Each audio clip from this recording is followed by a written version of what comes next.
Hello and welcome to English Hoot, the place where learning English is fun and easy. I'm Lily. And I'm Sam. Hi, Lily. How are you today? I'm great, Sam. But this morning was funny. I was listening to a song. I listened to it many, many times. Oh, I love that song. What is it? Well, that's the problem. I don't know the name. I know the music, but not the words. I only remember the sound. Da-da-da, doo-doo-doo. So you hear the song, but you don't listen to the words? Exactly. And that, my friends, is our topic for today. Why listening is your English superpower. A superpower? Like a hero in a movie? Yes, but first we need to talk about a secret power, the hidden power of passive listening. Passive listening. Sounds easy. I like easy. I listen to English podcasts when I cook dinner. Me too, and that is good. Your ears get used to the sounds, but many learners do this for hours, and then they say, "My English is the same. It is not better." Why? Oh, I know this. It is like my plants. I put them near the window. They get light, but they don't grow fast. They need more. Yes, the plants need good food and water. Your English brain needs more than just sound. There is a big difference between hearing and actively listening. Tell me more, Lily. What is hearing? Hearing is like background noise. You hear the noise of a car. You hear music in a shop. Your brain says, "Okay, I hear it," but it does not think about it. Ah, so when I watch an English movie with subtitles in my language, I am only hearing the English? Often, yes. Your brain is relaxed. It reads the easy subtitles. It hears the English sounds, but it does not work hard to understand. Can you give us a real-world example? How does passive listening fail to build fluency? Of course, imagine you are in a coffee shop. You want to order a coffee. You heard many English conversations on TV, but the server asks you, "What can I get for you today?" And your brain stops. It's frozen. Oh no, that happened to me. I heard the question many times, but in that moment, I could not speak. I just said, "Coffee, please?" Yes, because passive listening is like looking at a picture of a bike. Active listening is like riding the bike. It is very different. So listening to English all day is not the secret? It is a good start, but it is not enough. You need to train your ears to be active, to be smart. I want smart ears. How do I do that? Next, we will talk about the active ear blueprint. It is your 3-step transformation. A transformation? Like a caterpillar to a butterfly? Exactly, from a passive listener to an active, fluent English speaker. So, are you ready for step 1? I am ready. Step 1 is about deconstructing native speech. What? That sounds difficult, Lily. It is not difficult. It means we break the speech into small parts. We look at the music of English, the intonation and rhythm. The music? English is like a song? In a way, yes. For example, in a question, your voice goes up at the end. "You like coffee?" And in a normal sentence, it goes down. "You like coffee." Listen to the rhythm. "I want to go to the cinema." Some words are strong, some are fast and weak. Ah, and sometimes people say wanna instead of want to. Yes, those are common reductions. Want to becomes wanna. Going to becomes gonna. When you deconstruct the speech, you find these small secrets. It helps you understand real fast English. So how can I practice this step 1?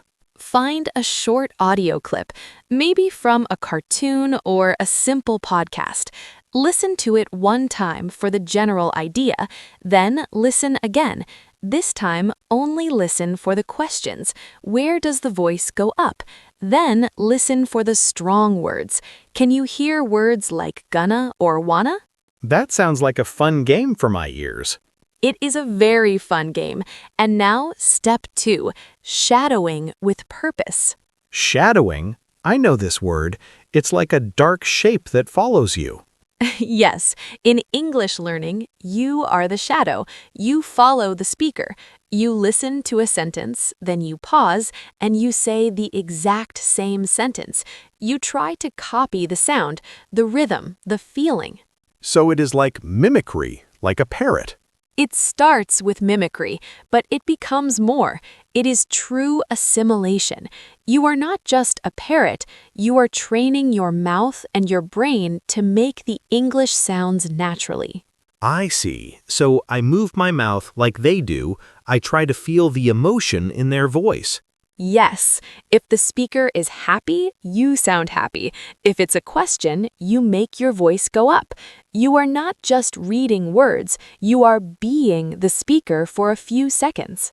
That sounds powerful and a little funny. I think I will make funny faces when I do it. That is okay. Making funny faces is part of the fun. And this brings us to step 3, my favorite step. What is it? Step 3 is the response rehearsal technique. Response rehearsal. That's a long name. It is easier than it sounds. You are training your brain for spontaneous replies. You listen to a question and you practice answering it immediately. Oh, so it is like a practice conversation. Exactly. For example, you listen to a clip. A person asks, "What did you do on the weekend?" You pause the audio, then you answer the question. You say, "I watched a movie," or "I visited my friend." You don't think for a long time. You answer quickly. So my brain learns to think in English faster. Yes, you are not just listening and repeating, you are listening and responding. This is very important for real conversations. This is a great plan, Lily. 3 steps. It seems very clear. Good. But you know, Sam, even with a good plan, people can fall into traps. Traps? Like for catching animals? Yes, listening traps. We will talk about common listening traps and how to avoid them in 2026. So, Lily, you said there are listening traps. What is the first trap? The first big trap is an over-reliance on subtitles and translation apps. But subtitles are my best friend. They help me understand everything. I know, I love them too. They are helpful at the beginning, but they can be a problem. Your eyes read the subtitles in your language. Your ears are lazy. They don't work hard to understand the English sounds. So, what should I do? Watch without subtitles? That is difficult. It is difficult, but we can do it step by step. First, watch a short clip with English subtitles. Then, watch the same clip again, but without any subtitles. Your brain already knows the story. Now it can focus on the sounds. Ah, that is a good idea. It's like training wheels on a bicycle. First you use them, then you take them off for a short time. Perfect example, Sam. And for translation apps, they are great tools. But in a conversation, if you stop to translate every word, the conversation is finished. Yes, the other person is already talking about the weather, and I'm still thinking about the first word. Exactly. So try to understand the general idea. Don't worry about every single word. Okay, trap number 1. What is the next trap? The next trap is a big myth, the myth of background noise immersion. You mean playing English podcasts all day while I sleep or clean my house? I do that. I think my English is getting better when I sleep. I'm sorry, Sam. Your brain is very smart, but it is not a magic sponge. When you are sleeping or not paying attention, the English is just noise. Your brain ignores it. So, playing English radio for my cat does not help him learn English? Unless your cat is a genius, no, it does not. For real progress, you need focused listening. Even 15 minutes of active listening is better than 10 hours of English noise in the background. Oh, I see. So, quality is more important than quantity. Yes, 100%. And the last common trap is avoiding content that's too far above your comprehension level. But I want to understand advanced podcasts. I listen to very difficult science podcasts. And do you understand them? No, I understand only 3 words: hello, the, and goodbye. Then it is too difficult. This is frustrating for your brain. It's like trying to run before you can walk. So, how do I choose the right content? A good rule is you should understand about 70 to 80% of it. It should be a little challenging, but not impossible. You learn new things, but you're not lost. That is very helpful. So, avoid these 3 traps. Now, how can I use this active ear in my daily life?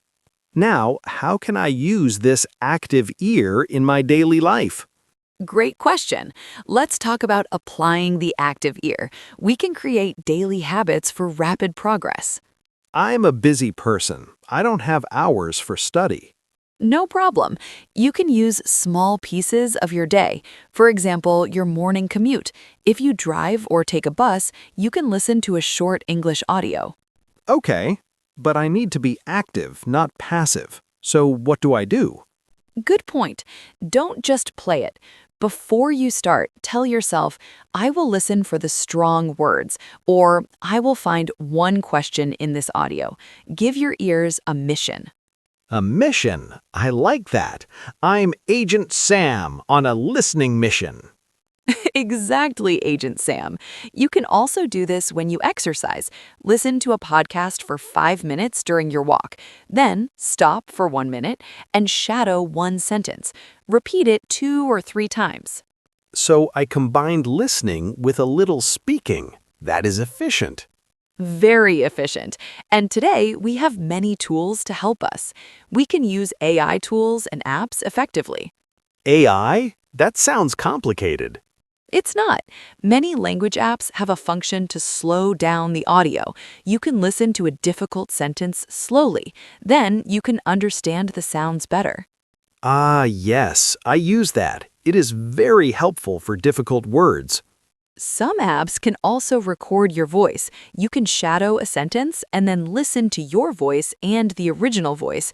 You can hear the difference. This helps you correct your pronunciation. That is a little scary, but a good idea. And my last tip for daily habits is create your personalized fluency playlist. Like a music playlist, but for English? Yes, don't just listen to random things. Make a playlist of targeted audio resources. Put in 3 or 4 podcasts that are perfect for your level. Add a fun cartoon clip, add a slow English news report. This is your personal English training kit. I love that. So every day I open my playlist and I choose one thing for my 15-minute active listening mission. Perfect. It's easy and it's fun. But you know, Sam, all this work is for a reason. It's for a fluent future. A fluent future. I like the sound of that. What happens when I become an active listener? Oh, the benefits are amazing. What are the benefits? Okay, let's paint a picture of your fluent future. The first big benefit is a reduced accent. Really? So my English can sound more natural?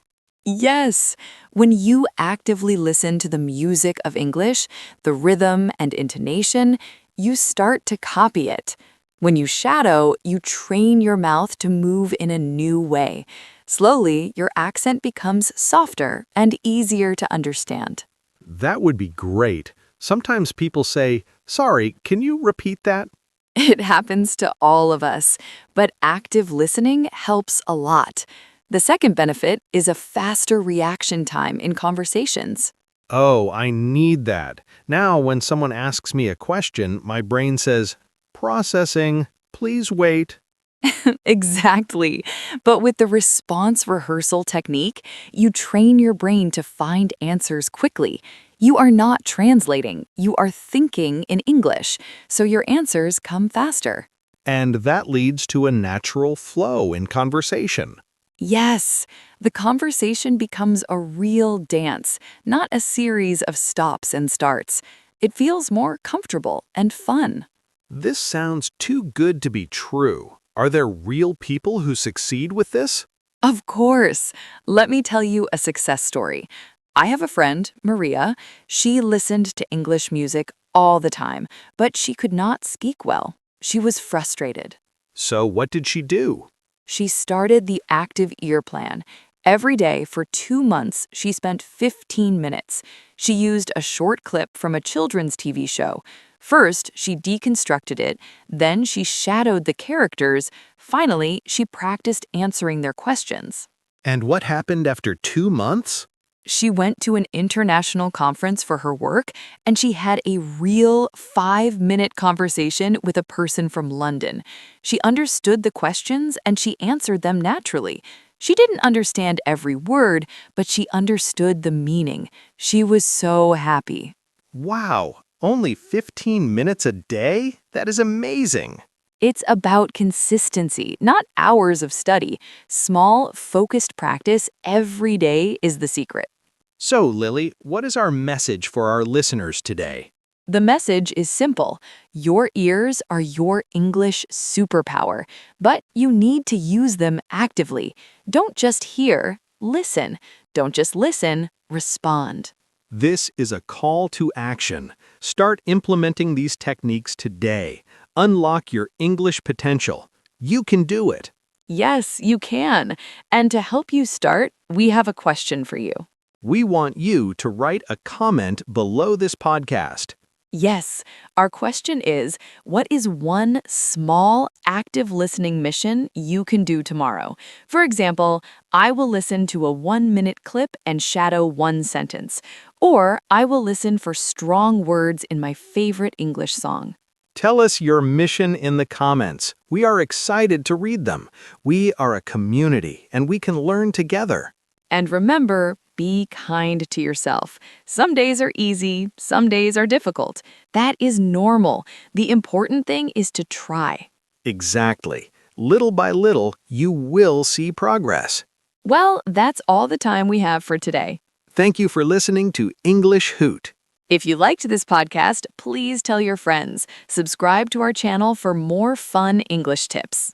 See you next time. Bye!